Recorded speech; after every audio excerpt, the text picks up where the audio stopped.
Hello, I'm Diane Cisneros, and today we are going to be covering the topic of self care. We all need self care in order to feel our best. So, today we're going to be exploring how to embrace the journey of self care in order to prioritize you and your self care needs. The areas that we are going to focus on today is exploring and identifying exactly what is self care. So, we will be taking a look at some examples.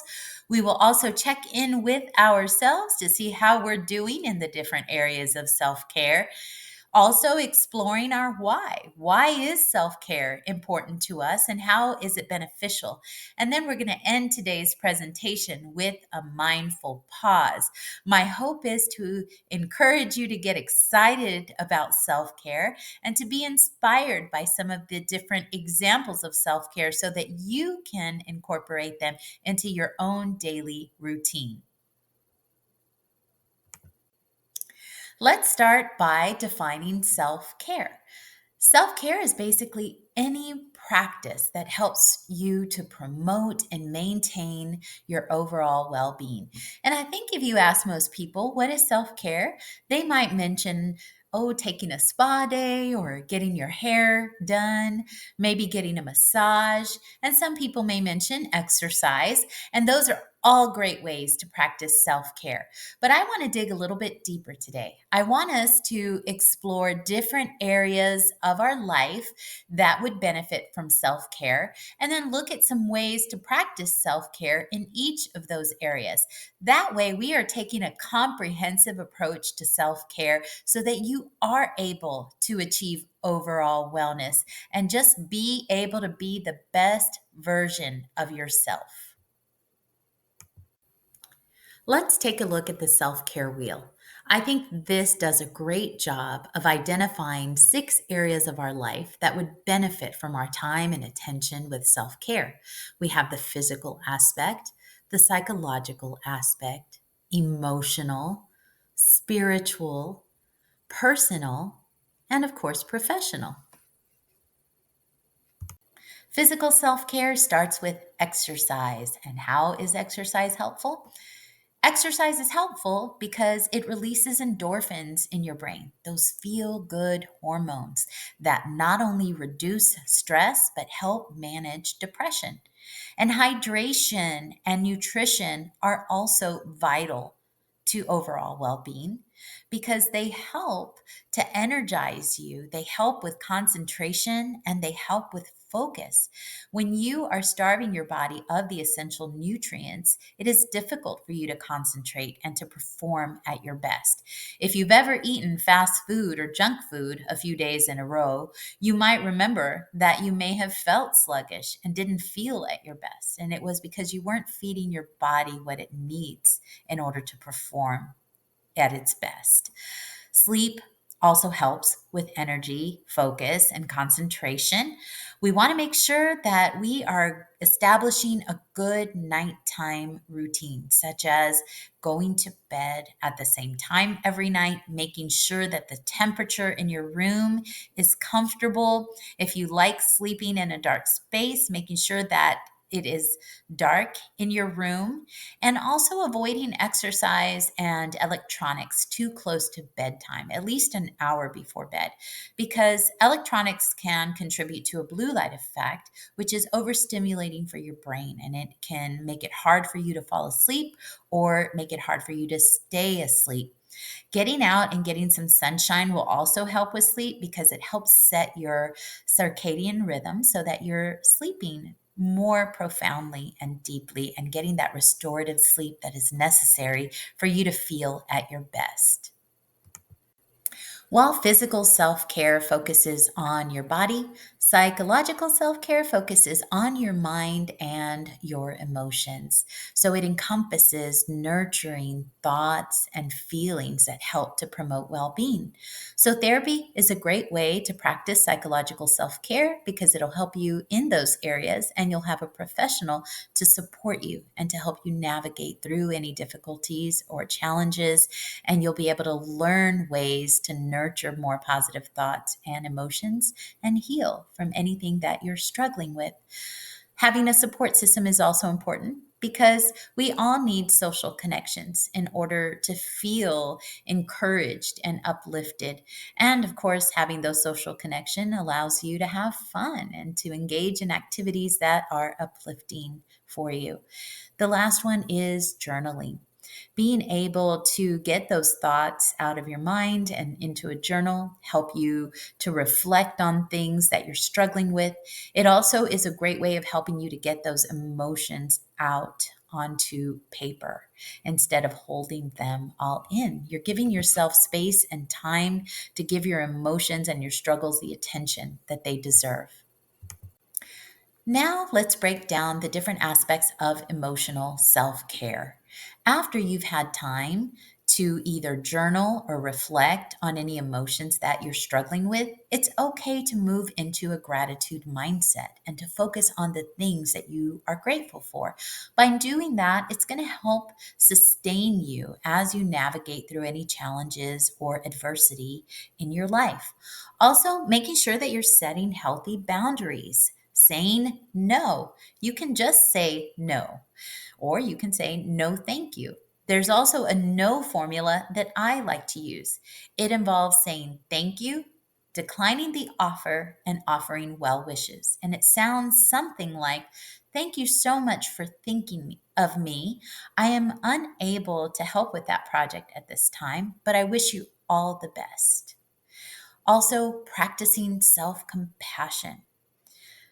If you're a person that is very self critical or has a tendency to beat themselves up when they make a mistake, self compassion is going to be vital to your emotional well being. So, being able to acknowledge it's okay to say, I'm disappointed that I missed that opportunity, or I'm disappointed in how I reacted to that situation. But then being forgiving of yourself by being self compassionate is so important to maintain your overall emotional well being. Saying something like, I'm disappointed that I reacted that way. However, I'm human and I learned from that. And I know how I would like to react next time. That is practicing self compassion. And it's not going to keep you stuck where you're at. It's going to open the doors for growth and help you move forward. The last one is affirmation. So, affirmations are great to help uplift and encourage you. So, saying something like, I'm in the process of growing, I'm doing the best that I can, I am able and capable of getting through this. Those are great affirmations that will set you up for success and help you with practicing emotional self care. Let's look at ways that we can take care of ourselves spiritually. One way is through meditation. Meditation allows us to slow ourselves down, self reflect, and look inward and connect to our spirituality. Also, spending time out in nature. I love going on a hike by myself. It helps me to quiet the noise and just be present in the moment. Also, spiritual practice, whatever aligns with your faith or belief system, or finding a faith community that helps you to connect spiritually. Let's get to the fun part and look at different ways to practice self care, starting with music. Music is so uplifting, it can be spiritual for some, and it's also very cathartic. It helps you to heal when you're going through difficult emotions. Arts and crafts is a way to tap into creative expression as a way to practice self care. It's also fun.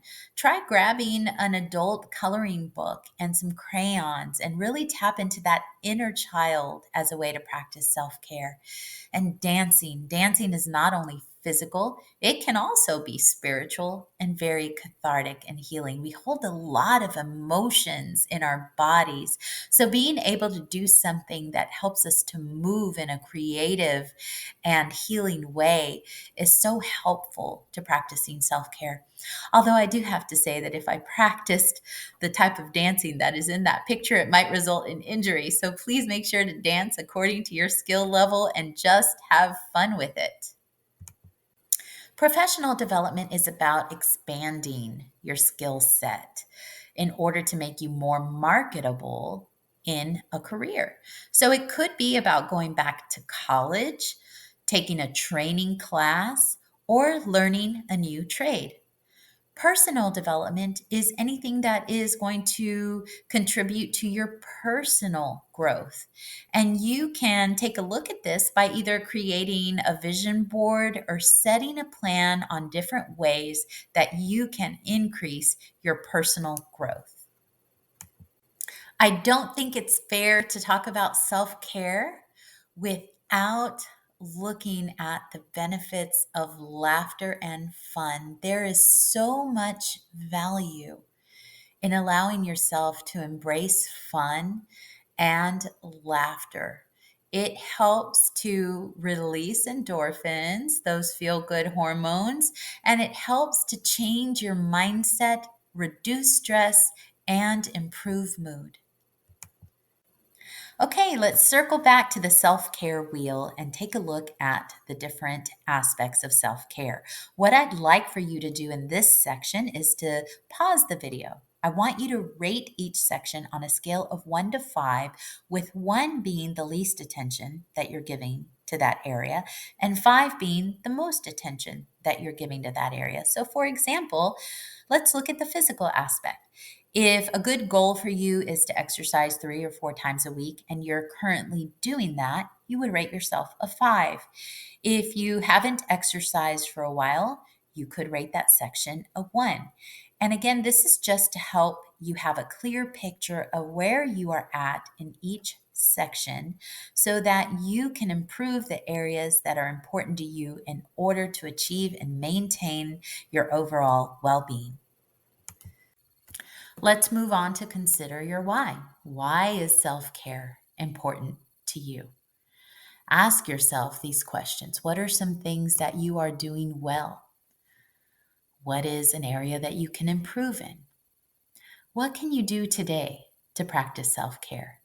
And what is one thing you're looking forward to this week or even today that is self care related? What are some of the benefits of practicing self care? To begin with, it helps enhance your overall health and wellness. It helps to avoid burnout and stress. It promotes emotional resiliency.